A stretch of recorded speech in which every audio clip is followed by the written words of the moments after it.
Okay, you know what? I am going to kill many small animals. Many small animals. Is this thing still running? Yeah, of course. That would also make too much sense. I'm gonna raise my recording volume. Hopefully that'll do something. Okay. All right. That should do it. That should do it. And no, don't anybody tell me that it won't do it. Hi. Hi. Okay. Hello, my name is Spencer. I am a high school student from Freestyle Academy in Mountain View, California, the greatest state in the Union, which is absolutely not debatable. So if anybody has any problems with me saying that, let's take it outside, bub, because let me tell you, we're gonna throw down. And I'm here to talk about world building. This is the final of the 3 presentations that I made for my class, in which I made a project that was about pirates sailing around and having a nice time. It was a 24 episode long story. It had a lot of intrigue, a lot of characters, and I spent a lot of time working on it before it was abruptly canceled by a trip that went south when my notepad was stolen, and I had to spend 4 extra days in the United Kingdom, which killed all my momentum. It was totally that fault. I'm not like a lazy person by nature. Wow, I'm horrible at introductions. All right, let's get cooking. This is the world building presentation. All right. This is the world building presentation, a presentation on world building. So, world building. World building. World building is fun. Fun, really important. World building is very important if you want to make a believable world for your characters to live in. Because the fact of the matter is, if you're writing a story about horses and they say everybody, then people are going to start asking questions. Why do they say everybody? Why don't they say every horsey? You know, some person, some horse. Wrong again. You know, maybe they'll have a tendency to say nay or yay more often. I wouldn't really know. I've never written a story about horses. World building is important because if you don't do it, then you're not going to have an interesting setting. Even really lame things that are like not at all different from a regular world have a little bit of world building. Like the TV show Chuck, which is amazing, exists in a world where it would be plausible for somebody to have the entire database of the FBI installed onto their brains just by looking at a screen. What world building went into that? Well, you'll see if you decide to watch the TV show Chuck. The movie Back to the Future exists in a world where Doc Brown, you know, it makes enough scientific innovations that some ridiculous stuff is possible in the year 2015. You know, there's a lot of really basic stuff that goes into world building that you might not be able to see otherwise. Back to the Future actually does a really good job of it, come to think of it, which I hadn't before. Transformers exists in a world where, you know, a bunch of robots live on a cube and they have an eternal conflict or whatever. I never watched Transformers. I want to make that clear. As anybody who has watched Transformers probably could after that statement about them living on a cube. Pretty sure they don't live on a cube, but I also could be wrong about that again. World building is fun, really important. I put in another thing just for safety's sake. World building is writing in fiction, designing fictional worlds, languages, cultures, and other things for the sake of telling stories in said world and universe, often for televisions and movies and books, but most frequently done in Dungeons and Dragons, which is, as everybody knows, the most common form of nerds sitting down and imagining different worlds. You know, they gotta imagine a world where they could be king. In order to do this, you need a lot of insight into a lot of different cultures, histories, and science in the real world in order to make things believable. For example, in my story, you know, I had to research boats and like flags and stuff so that I wouldn't like accidentally design a boat that was like totally unbelievable. Like, oh, excuse me, why would the Omoan people have this kind of boat? You know, I had to do a lot of research into that kind of stuff. In order to plan out your world, this requires a lot of hard work and thinking and planning and, you know, writing experience so you can remember everything and how things work. A lot of things that people do, you know, they'll write it down in notebooks, they'll look back at the notebooks earlier, and a lot of it is just like thinking and thinking and thinking. Basically, It's important, and it's really cool. Why is world building important? It deepens your own understanding of the world. For me, I learned a lot about some really obscure stuff that I wouldn't know otherwise, like how languages develop, Amazonian domestication, and the splitting of rivers. Pro tip, rivers do not split. It also makes your story's world feel a lot more real. There might be some things that you just never thought of that you are suddenly commonplace in your world, and you've just gotta do that. Gotta go through and make sure that you understand these things so that your characters don't just stoop and like drink from a water fountain. Because why would your society have a water fountain if they're like from medieval times or whatever? Some people who are really famous about this, J.R.R. Tolkien has his freaking like constructed languages. He's got his whole like world all planned out and stuff. George R.R. Martin, he's got all these like really immersive characters and a ridiculous history. Gene R.R. Roddenberry.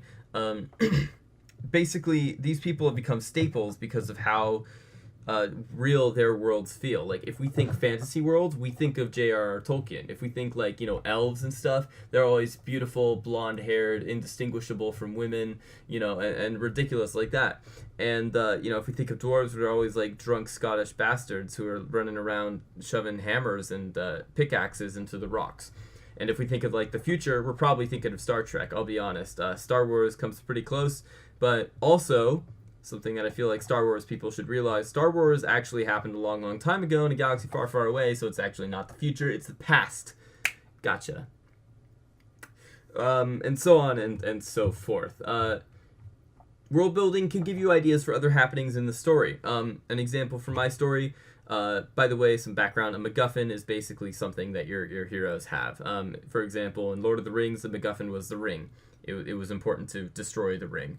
In like Star Trek, let's see, what's another thing with a MacGuffin in it? Looking around my room, searching for examples of MacGuffins that I cannot think of. Okay, for example, my story's MacGuffin, which is basically just a singular item that was it's like very important for the heroes to understand, like the stick of truth or the ring of the one ring. My story's MacGuffin was called the Florendo device, and I only decided what it would be after I did the world building, and I was like, oh my god, it would make so much sense if my story's MacGuffin was this. And I'll explain more what the Florendo device does later when I get to the section where I talk about how I applied world building in my story. So, world building can deepen your own understanding of the world. What you see on the screen in front of you is a place in the world called Amazonia, which is like awesome. It is a huge rainforest sort of area, and basically what happens in Amazonia was in ancient times, when there were the people going around living in the rainforest, they would domesticate plants, which is something that you don't think of Native Americans doing. Usually, personally, I think of them wearing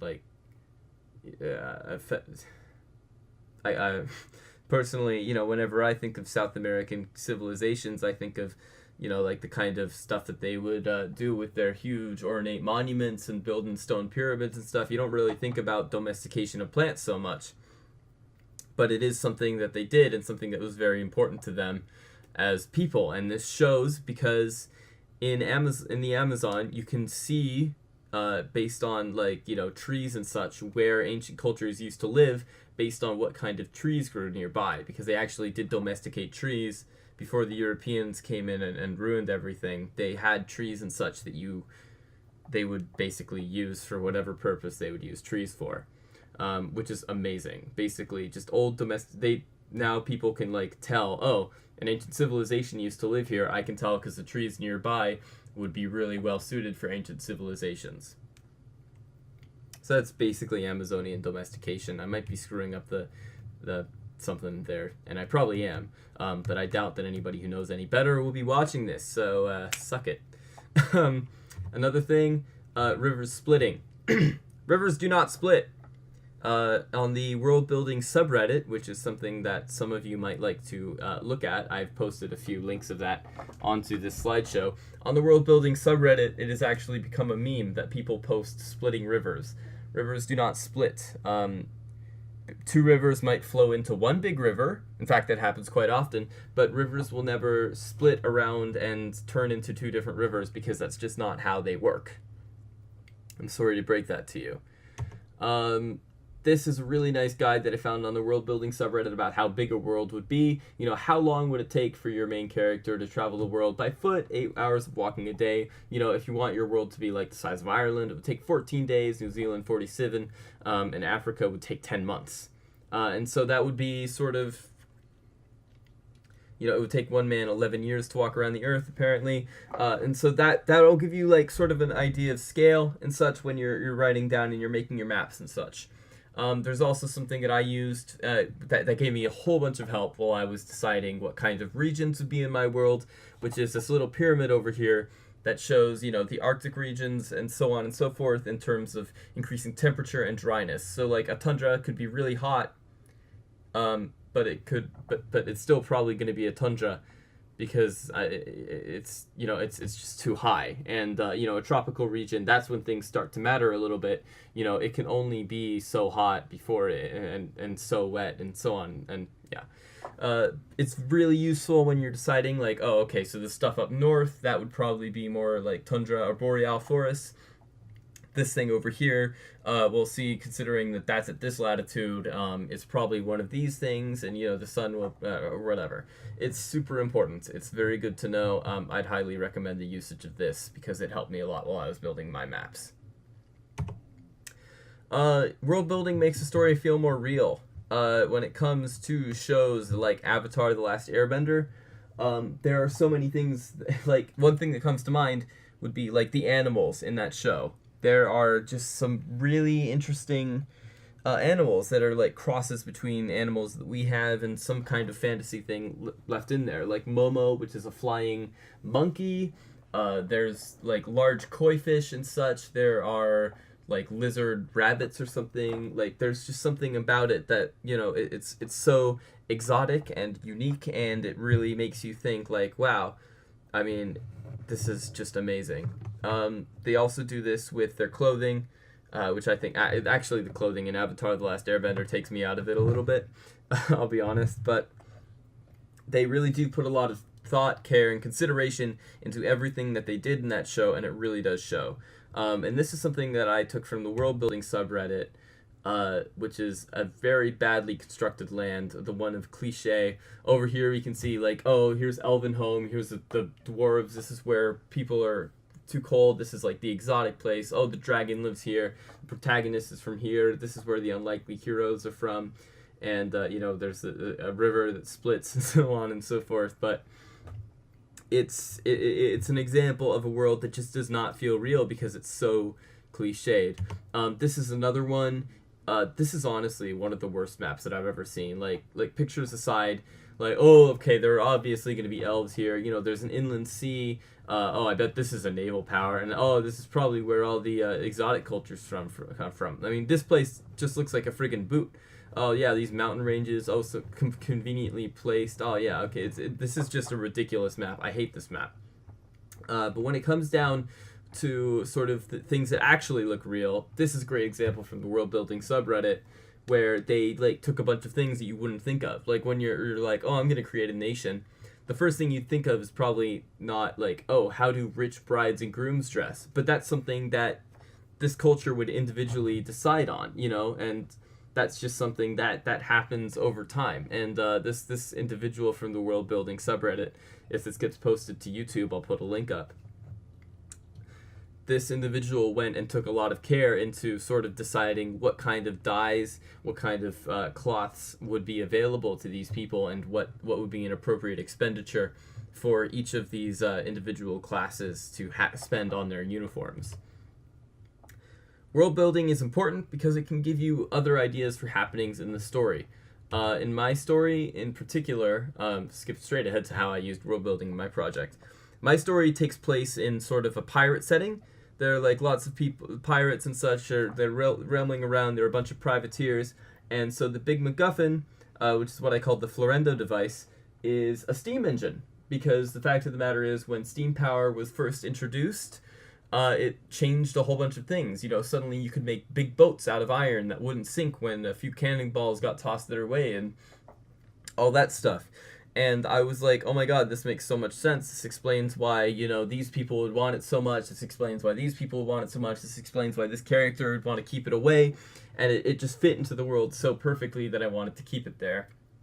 The only problem was, tone-wise, people will think that I'm a Luddite now for the story, because at the end, they destroy the engine and they're like, we're not ready for this. I guarantee you, my story is not about that. It's not like, oh, technology is bad, because technology isn't bad. It's just sort of a commentary about how, you know, sometimes people aren't ready for some things. Which makes more sense in context that you will never get, because my story will never be released. So it goes. So my device, so basically the Florendo device was a steam engine, which made perfect sense in so many ways for my story. And it managed to work around something that I personally hate, which is magic systems. I did not want to have to explain a magic system in my world, and thanks to this, I didn't have to. So in my world, there is absolutely no magic, and that's all thanks to this MacGuffin that I thought of at the last moment. That's your friend stuck. Thanks, Cole. I was in the middle of making a video, but do you want to tell me anything else? You piece of crap? You know, I would like a Viking hat. Okay. So, anyways, sorry, my little brother just walked in. So, world building, basically, I didn't want to have to introduce a magic system into my world, and thanks to the Florendo device, my MacGuffin, I didn't have to. I came up with a totally original reason why this thing would exist and why so many people would be after it, and now I don't have to explain a whole bunch of magic-y things and make a bunch of episodes about, oh, you must learn this discipline of the magic, and so on and so forth. So, this is a map that I made. It is completely based off of the San Juan Islands, which is an archipelago in North Washington. I took one look at it, and I was like, oh my god, this is perfect for a fantasy RPG thing. And it was, and it is. So this map is totally based off of that. If you go and look at a picture on Google Maps, you will find it is practically identical, except for all the changes that I made to it. I added a few islands here and there, and I, of course, expanded it tenfold so that it would have enough space for my story to take place in. So the first thing I did when I made my story was I wrote a bunch of history for it, which is a terribly daunting task, and I somehow managed to pull it off in like a week. And just because I did does not mean that you can. I'm not saying that I'm special, but I am saying that I have a potentially damaging work ethic that will slow me down in the future, and it will probably only be fueled by caffeine and cocaine. So this is my world. This is something that I managed to make, and I took a lot of time working on it, and eventually I came up with a whole bunch of different maps to explain every little facet, or at least most of the major facets that are explored during my story. These are all the cities in it. They're all named after real cities because I didn't want to have to bother coming up with a bunch of new cities. You could probably tell based off of city names what these kinds of things are made out of. I named some of the islands after my friends because I love them and I never want to forget them. And, you know, like over here we have Florendo, which is where the Florendo device was invented. A little bit of trivia for you. And, you know, over here we have Viana, which is the name of my favorite Disney movie. And here we have Iroq Island, which is me struggling to think of a name but not wanting to name it after anybody important. And here's Kazakhstan, which is a lot smaller in this world than it is in the real world. I can give you so much friggin' trivia about any place in this world. I went really in depth. You don't have to go that in depth. You don't have to know that Schleswig was founded by the Drenthe Empire back before they were all united and remained a very small city for a good long while before Randers was founded next to it and brought a lot of trade and commerce over. You don't have to know that New Pago Pago was named after a city that was wiped out in the island of Taylor by the very first plague. You don't have to know that. You just have to know a little bit of history for whatever might be pertinent in your world. And if you know any more, good for you. Make another story out of it once your first story is done. This is a map of political situation. This is the borders of my world. A lot of things might look out of place. New Pago Pago, for some reason, belongs to the Drenth, which are sort of the Northern European type culture. For some reason, Reykjavik belongs to the Omoans, which are sort of a Polynesian culture. And for some reason, Kyoto also belongs to the Omoans when it should belong to the Kuemar Union, which is based on East Asian culture. And we have a city called Mecca, which is honestly playing with fire at this point. But Liverpool is a city owned by a Middle Eastern culture, which also does not make sense. It kind of shows the history a little bit here and there, that, you know, some of these situations are very confusing. For some reason, on the Kuwait continent, Rabat is there, and it's owned, and you know, Nanjing is owned by the Europeans, and you know, there's just a lot of weird border stuff that also exists in real life. I mean, that was a little bit of decisions that I came up with while I was working through. This is a more of a culture map, so this would explore the culture a little bit. So maybe the darker regions would be more of a Viking type world, as might be shown by, you know, their names, like Kolting and Copenhagen. You know, those are Danish cities. So, you know, they would be a little more Danish. This would be sort of like owned by the more British kind of Europeans. Maybe these would be owned by the more like Tongan Polynesians, whereas this would be like I don't know, maybe these and you know, this would be more Vietnamese, whereas this would be more Chinese, and the city-state of Shimonoseki would be like kind of Japanese. This would be I went into a lot of time into thinking how the stuff might be. This is obviously not 100% the way that culture would work in real life. It would probably be a lot more multifaceted. There would be like a mixture of Drenthe and Kuemar culture in Nanjing, and in the city of Liverpool there might be still some remaining Drenthe culture because of its conquering or whatever, but you know, it was conquered so long ago and so on. And a lot of creative decisions, basically. This is a religious map. Religion is something I didn't really want to go into that far because I have a lot of very offensive opinions about it. But this is how this world would like see religion. The dominant religion in the north is Boat Mormonism, essentially the same as regular Mormonism, except for that they follow Boat Jesus. Down then there's Boat Catholicism over in sort of this started in I believe, what's this island called again? Parkinson Island, and spread to lands like Vailele and Tafuna. Boat East Orthodox, which is mostly in sort of the Constantinople or Istanbul, my bad, which is mostly in sort of the Byzantine area. And then in these areas, in the sort of this half of the world, there's Fuck Dave and Fuck John, which are two religions started by people who felt very strongly towards each other in a very negative way. Down here in the Sinop region, which is based off of Mediterranean culture, is Leg Day. They appreciate sort of self-improvement above everything else, and that shows a lot in their culture. Essentially what happened behind the scenes was me realizing that Mediterranean culture is super interesting, and I could not contain it all without accidentally missing something that was really amazing, so I decided to just throw it all out the window and turn the Mediterraneans into bro dudes. Or into dude bros. Which is something that I was very fond of. And at this point, you might be able to see a little bit of the tone of my story. I wasn't exactly taking myself super seriously. So, this is the iceberg concept of culture, jumping straight from the maps into something that you probably won't see on maps.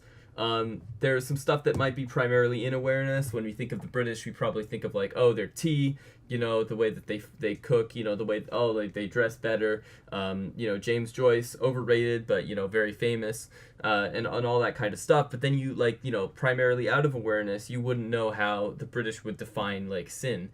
You wouldn't know what they think about sort of like, you know, how I don't know, roles, you don't understand the way that their eyes will look at things. You don't understand their conception of self, the way that they arrange their physical space, all that stuff. That's like stuff that most people wouldn't really think about when they're thinking about another culture.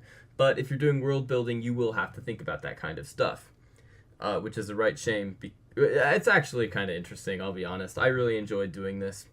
Like going through and finding all the different icebergs and being like, how would the Drenth view their, the patterns of visual perception? And if you want to make an evil empire like super evil, be all like, oh yes, they only see things in ways of winning and losing, and they never want to lose. And if you want to make, like some people like super like nice, be like, oh, their life is always in a very leisurely way. They don't really believe in leadership. Everybody's friends. They become friends very quickly or whatever.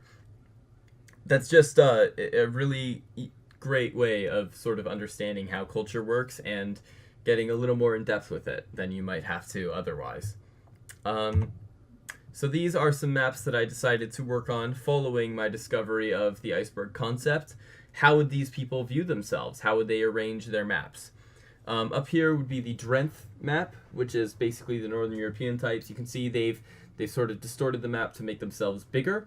The colors are very bold because that's the way that they see themselves. They're like a very like strong nation. They want to think that they're on top of the world.